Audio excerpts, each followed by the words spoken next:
नमस्कार दोस्तों, हमारी आज की कहानी है पैसे मांगने पर बहू को सास और पति देते थे मायके जाने का ताना। बाद में बहू ने सिखाया सबक। कहानी पसंद आए तो चैनल को सब्सक्राइब जरूर करें।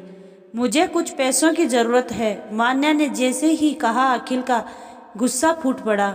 चली जाओ यार अपने पापा के पास, मैं उतनी मांग पूरी नहीं कर सकता। मान्या की आंखों में पानी भर आया। तभी सास अनीता जी ने कहा, हाँ अपने पापा से मांग लो, मेरे बेटे की मेहनत की कमाई है, तुम पर लुटा नहीं देगा। ऐसा अक्सर होता था। अखिल अपने मन से खूब फिजूल खर्ची करता, मान्या और अपनी दोनों बेटियों में भी कोई कमी नहीं रखता। लेकिन अगर मान्या खुद से कुछ मांग लेती तो उसका गुस्सा सातवें आसमान पर पहुंच जाता। उस पर आजकल सासू माँ आई थी, जो समझाने की बजाय और सह देने लगी। मान्या चुपचाप रसोई में काम करने लगी। तभी उसकी घरेलू सहायिका राधा आई और बोली, एक बात कहूँ आपसे मेम साहब, आपने पूरे घर को संभाला है, आप क्यों नहीं बोलती है कि संभालूं तेरा घर और खर्चे लूं मायके वाले से। आप रोक कर रहेंगी तो कल को आपकी बेटी भी आप जैसी हो जाएगी। आप घर को अपना समझकर तिनका तिनका सजाती हैं और इन लोगों को लगता है आप सिर्फ खाती और सोती हो। ओहो चुप हो जा मेरी माँ, हर समय लड़ने को तैयार रहती हो। पता नहीं तेरे घर वाले तुझे कैसे झेलते हैं। मान्या ने राधा को चुप कराना चाहा। झेलते नहीं, झेलना पड़ता है। मैंने भी चुप रहकर बहुत खोया है। समय है संभल जाओ, नहीं तो कल को नौकरानी से ज्यादा हैसियत नहीं रहेगी आपकी।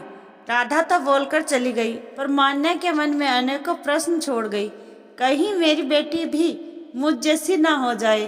बस अब और नहीं। ऐसे ही एक दिन मेरी कान की बाली टूट गई, नई बनवानी है, मान्या बोली। अखिल आदत के अनुसार बोला, तेरी अनाप शनाप मांग पूरी करने का ना तो मेरे पास पैसा है ना ही समय। जाओ अपने पिता से मांग लो और वहीं अपने रहने की व्यवस्था भी कर लो।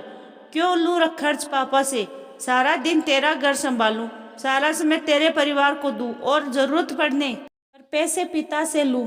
जैसे तुम नौकरी करते हो, पैसे कमाते हो, ऐसी नौकरी मैं भी कर सकती हूँ। पर नहीं, मैं सारा काम इसलिए करती हूँ कि ये परिवार मेरा है।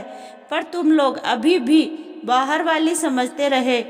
और मम्मी जी, जिस समय अखिल को पैसे कम मिलते थे, हम लोग परेशानियों में थे, तब तो बुलाने पर भी आप नहीं आती थी। उस समय अखिल का साथ मैंने दिया, तिनका तिनका जोड़कर घर बनाया और आज मैं चली जाऊं ताकि आप आराम से राज कर सको।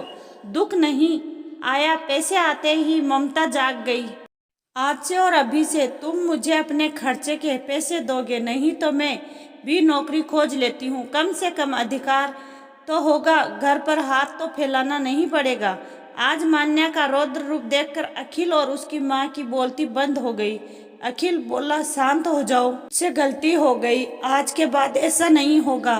मान्या ने अपनी बेटी का हाथ पकड़ा और बोली, चलो बेटा, मैं तुम पर ज्यादा ध्यान न देकर सब पर ध्यान देती थी, पर अब से मैं तुम्हें पढ़ा लिखा कर इतना काबिल तो बना ही दूंगी कि तुम्हें दो पैसे के लिए हाथ फैलाना ना पड़े और मैं भी कोई काम अपने लिए खोजती हूँ। क्योंकि आज भले ही अखिल ने माफ़ी मांगी है, पर कल कुछ नहीं कहेगा, इसका क्या ठिकाना है। दोस्तों, क्या मान्या ने ठीक किया? कमेंट करके ज़रूर बताएं।